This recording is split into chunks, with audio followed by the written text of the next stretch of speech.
Greetings friends, Khaios here.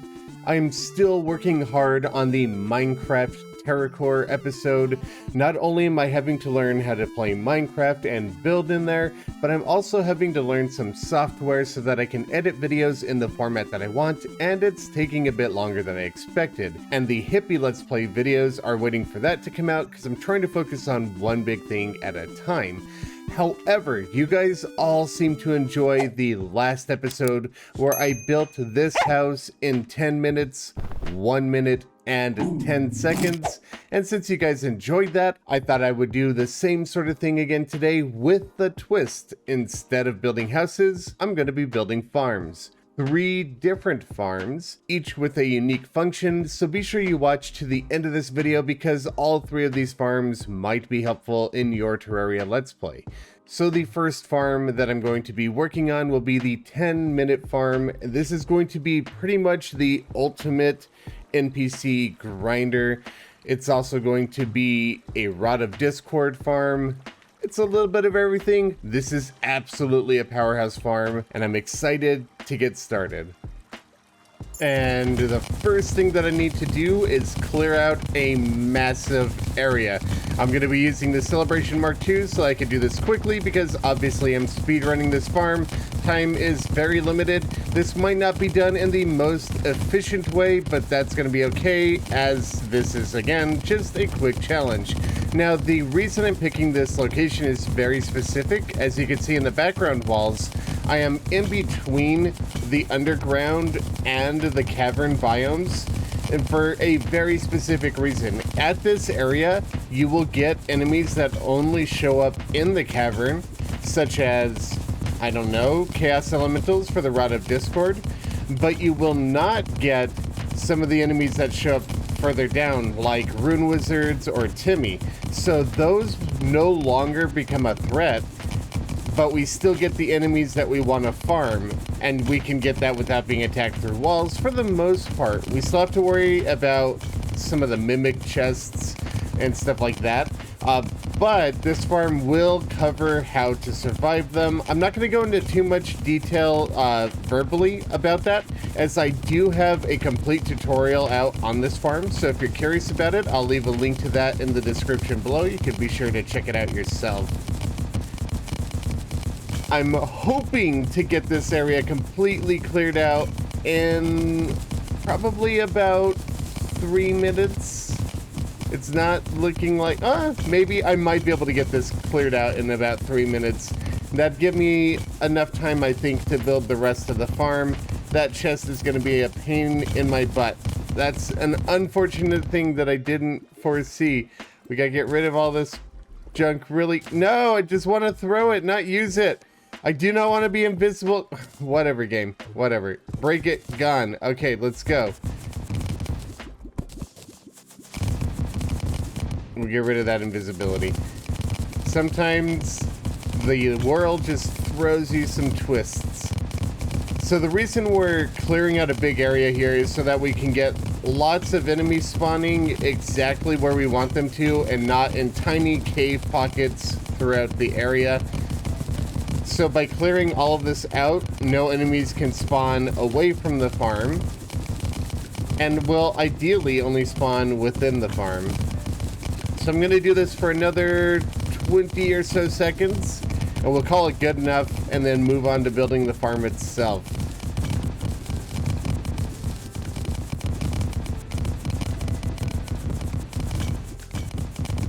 I think I need to lower this section right here to make it a little bit more even. Maybe I'll go a little bit past that 20-second mark.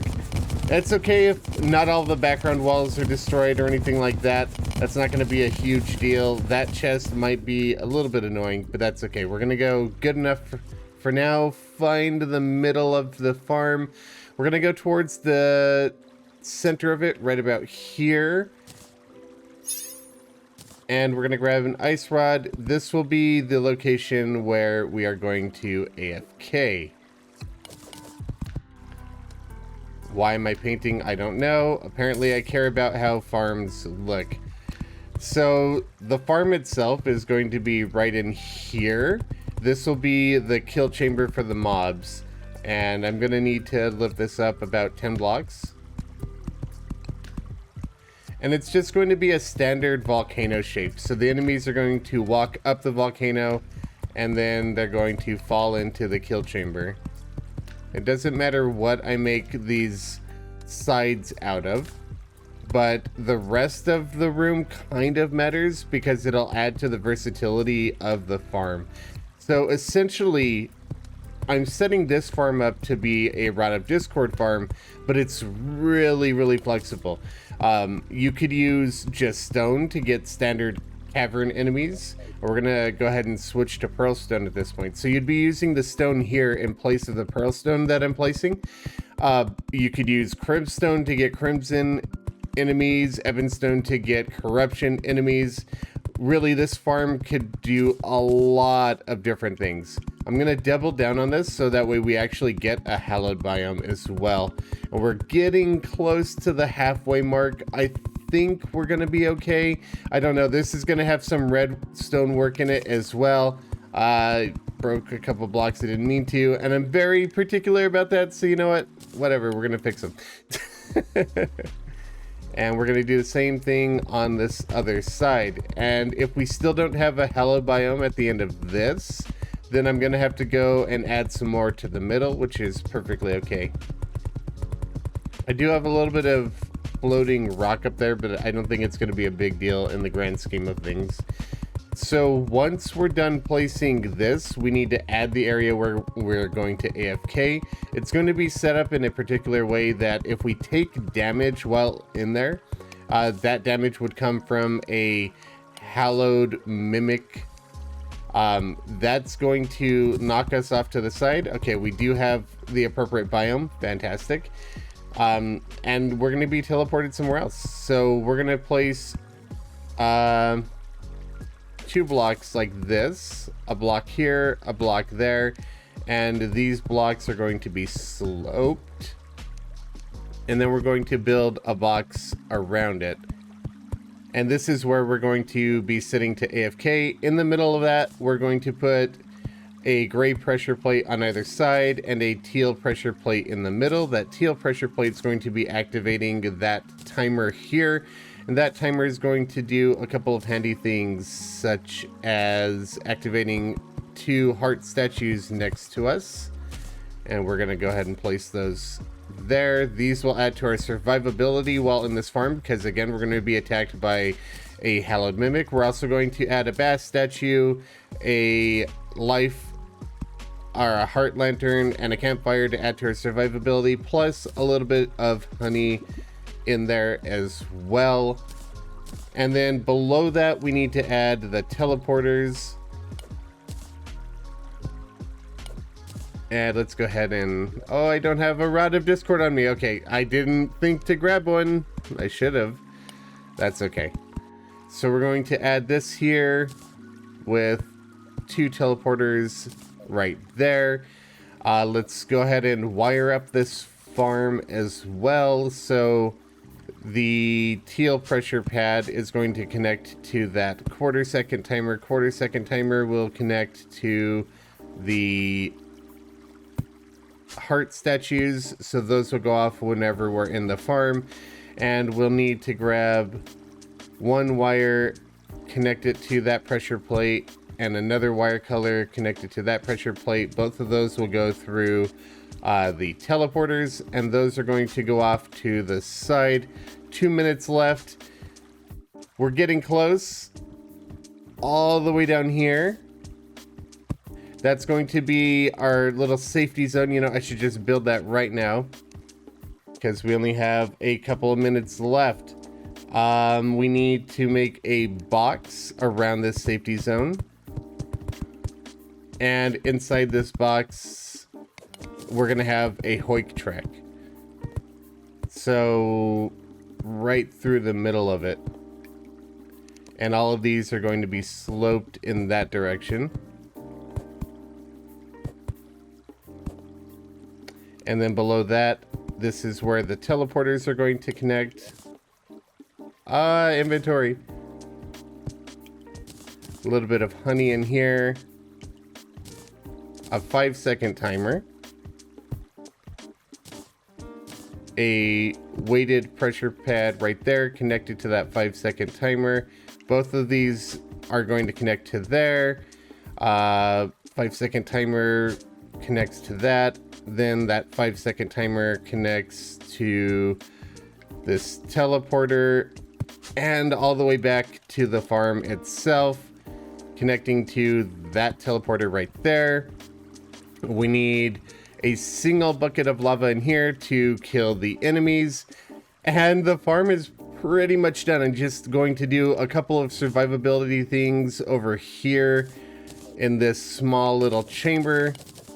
We're going to place a couple of heart statues right there, and I think let's add one block here so we don't move too far and slope it in that direction. That should be everything done, to be perfectly honest with you. You know what, we're going to scoot this over one just to be completely safe. I cannot. Okay, I'm gonna do that there. Scoot that over one. That should be good. No, I'm gonna go like this. We're gonna go like this. I think that's good. Yeah, so time's up and the farm is done. It's very rudimentary, but it is done. So let's get a look at what it looks like fully running. This is essentially how the farm's going to work. If I had a little bit more time, I would slope these so that slimes could go up more smoothly. That's a small deal. But they still go in. It's still going to be an efficient farm. As you can see, I do have a couple of bats down here, which means I did not quite get the ground level low enough. But again, it was a speed run. Also, this world is not yet in hard mode, so I won't be getting the hallowed enemies, but if I were to progress it into hard mode, we'd be getting the hallowed mimics and the chaos elementals and all of those good things. If we were to take a hit from a hallowed mimic, we'd be making sure not to wear a shield so we get knocked off to the side, and when you get knocked off to the side, you get sent into this chamber where you heal for a little bit and you get sent back. That's essentially how the farm works. It's very efficient. It can be made more efficient, but it's a super easy and versatile farm. And again, there's a link to this in the description below if you want to check it out for yourselves. But now let's move on to the 1 minute farm. The 1 minute farm is going to be taking on the pirate invasion, so it will have to be built near spawn or near some town NPCs with a relatively flat area like the one that I prepared right over here. And it's going to be a semi-efficient gold farm. Should be pretty good for setting it up in only 1 minute. If I could even do that in 1 minute. Let's find out. This farm is going to be using some hoiks that will trap NPCs in the kill area and prevent them from getting out while they're on fire and dying away from you. And it's also going to carry the loot towards you on these conveyor belts. So you're going to be AFK underground, and these conveyor belts will capture all of the loot and carry it on towards you. To get the hoik, we just need to hammer all of these platforms one time, and we're going to actuate them. This will allow the NPCs to walk through the blocks, but not walk out in the other direction. And now we need a house of sorts. We need a bed to rest our head in. So we're going to place some walls over here and slap down a bed, because the ghost that does spawn during this invasion will kill us, and we have to deal with that. So you'll set your spawn on this bed, a couple of buckets of lava there and there. The farm is done, and we could test this out. And here we are with the farm fully functioning. Now, once we get a pirate captain right there, right on cue, when he dies, he will summon a ghost. And in normal mode, I'm in journey mode right now, but if you're not in journey mode, that ghost will kill you while you're AFK. That's okay. It's not a big deal unless you're in hardcore, then don't build this farm. But you'll just keep respawning at this bed and gathering the loot while you do. It's not a big deal at all. The cool thing about this farm is that a Flying Dutchman will eventually show up. It'll hang around. It'll throw pirates at you. Now, this isn't the most efficient form of this farm. I don't think I could build the most efficient one in a minute, given that well, I barely got this one out in a minute, but I think I'm going to do a video on how to make an even more efficient and better looking version of this farm for you guys in the future. I've given a lot of thought as to what the 10-second farm could be, and I've decided we're going to head over to the beach and we're going to build a nice shark farm. Of course, this will be able to farm any of the ocean enemies except for crabs because we're going to be building it on the top. Let's see how this goes. So this is going to be pretty simple. It's just going to have a bit of platform, some bubbles, some lava, and a place for us to AFK. The AFK spot will be right up here, surrounded by this. We need a bucket of water, bucket of lava. I don't think I quite made that in 10 seconds, but it's close enough. This is now fully functioning, and all we have to do is stand in this water gap right here. Let's go ahead and turn on enemy spawns. So we have our jellyfish flying up. Sharks should make their way over here, possibly some squid. It's a super simple farm that only takes a few bubbles, a couple of platforms, a bucket of lava, a bucket of water. It might not be the most safest farm in the world, especially when they jump out of the water, they can get a good bit of height. And in fact, it'd probably be a good idea to break these two platforms. I don't know if you can count that within my 10-second time limit or not, but this is a very simple farm that is pretty quick to set up. And that wraps up the 3 10-minute, 1-minute, 10-second farm ideas. I hope you guys have enjoyed this video. If you did, be sure to leave a like and a comment. It really helps the channel out. And before I go, I wanted to thank my biggest supporters of the month: Matt Dragon, Nate Wiley, Dragon Rider, Hippic3, Duke Samron, and Nick Peasley. And be sure to follow my channel artist, MythicalWater. Her channel is linked in the description below. Thank you all very much for watching. I'll catch you all later. Happy building.